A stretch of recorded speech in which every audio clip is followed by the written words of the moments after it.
প্রকৃতি নিয়ে আমাদের সকলকে আরো অনেক ভাবতে হবে, বুঝতে হবে এবং তার জন্য প্রচেষ্টা করতে হবে। শুধু সচেতনতা হলে হবে না। সচেতনতা তখনই আমরা বলবো ঠিক সচেতনতা যখন আমি কিছু তার জন্য করব, অ্যাক্টিভিট হতে হবে আমাদের, হ্যাঁ, সক্রিয় ভূমিকা নিতে হবে। আর সত্যি কথা বলতে আমাদের পরের জেনারেশন, আমার নিজের একেবারেই নিজস্ব মতামত যে ওরা বোধহয় আমাদের থেকে অনেক বেশি সচেতন।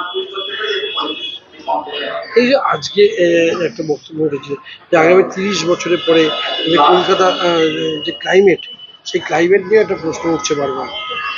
হ্যাঁ, সেক্ষেত্রে দেখুন, আগামী 30 বছর কেন, আজকে দাঁড়িয়ে আর এই যে আমাদের শীতকালটা গেল এ বছরেরই, মনে করুন 24 থেকে 25-এর মধ্যে কটা সোয়েটার আমরা পরেছি, ভুলে গেছি অ্যাকচুয়ালি।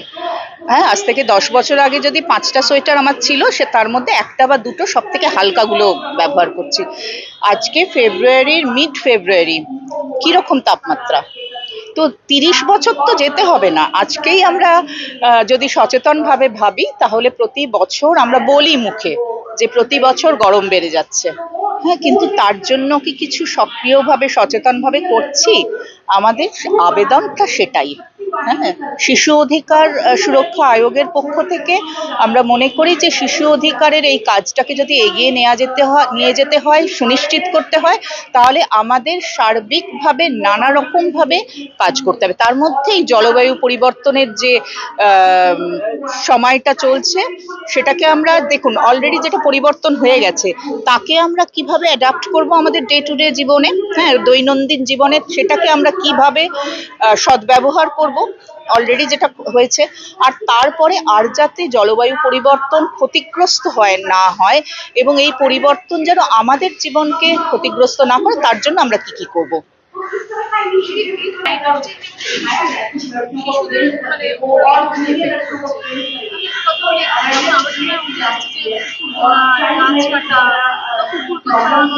আমাদের নিজেদের থেকে এগিয়ে আসতে হবে।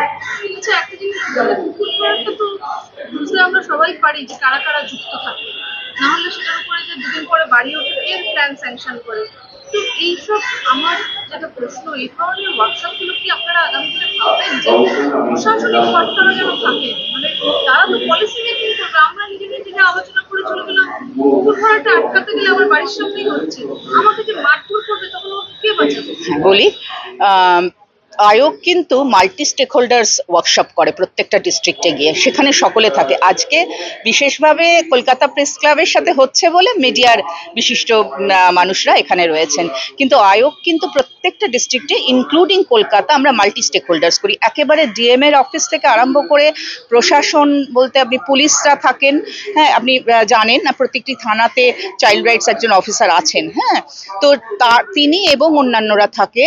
ডিস্ট্রিক্টে যে ডিসিপিউ ইউনিট আছে, যে আমাদের district child protection unit, CWC, judiciary, প্রত্যেকে থাকেন, এবং বিভিন্ন নন গভর্নমেন্টাল অর্গানাইজেশন যারা বিভিন্ন জায়গায় বিভিন্ন ধরনের কাজ করছেন, তাদের সবাইকে নিয়ে। হ্যাঁ, তো যেমন ধরুন আমাদের আমরা গত সপ্তাহতেই মুর্শিদাবাদে ওয়ার্কশপ করলাম, সেখানে কিন্তু সভাধিপতিও ছিলেন।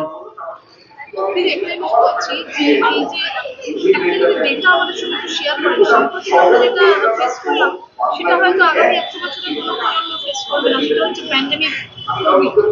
সেইখানে দাঁড়িয়ে আপনাদের কাছে বর্তমানে কি ডেটা আছে যে কত সংখ্যক শিশু আমাদের রাজ্য থেকে, শিশু কন্যার চাইল্ড ম্যারেজ হচ্ছে?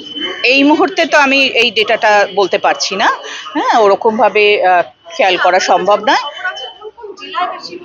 না, দেখুন কোন কোন জেলা মানে সেরকম ভাবে যদি বলেন, চাইল্ড ম্যারেজ যে বাল্যবিবাহর যে বিষয়টা, সেটা মোরলেস সব ডিস্ট্রিক্টেই আছে। হ্যাঁ, তার মধ্যে ধরুন কিছু কিছু ডিস্ট্রিক্টে একটু এগিয়ে আছেই, যার জন্য ডিস্ট্রিক্ট অ্যাডমিনিস্ট্রেশন থেকে বিভিন্ন পদক্ষেপ নেওয়া হচ্ছে।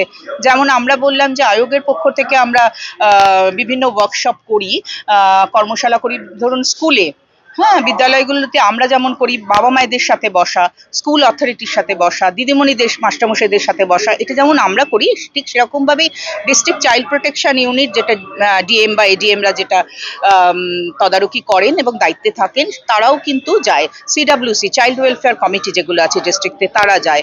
হ্যাঁ, ফলে বিভিন্নভাবে চেষ্টা করা হচ্ছে যাতে বাল্যবিবাহ এবং রিলেটেড যে শিশু অধিকারগুলো রয়েছে সেগুলো যাতে আমরা যত সুনিশ্চিত করতে পারি। বাল্যবিবাহ আইনটাকে আরো কিছু শক্ত করা উচিত। কিছু কিছু সময় তো সেরকম রেকমেন্ডেশন, সেরকম কনসালটেশন হয়, তো যদি সেরকম হয় তখন আবার কনসালটেশনে বিভিন্ন মানুষের ফিডব্যাক পাওয়া যাবে এবং সেটা আমরা যথাযোগ্য মানে কাজ করব, যথোপযুক্ত যেটা প্রয়োজন হবে সেই কাজটা নিশ্চয়ই করবো।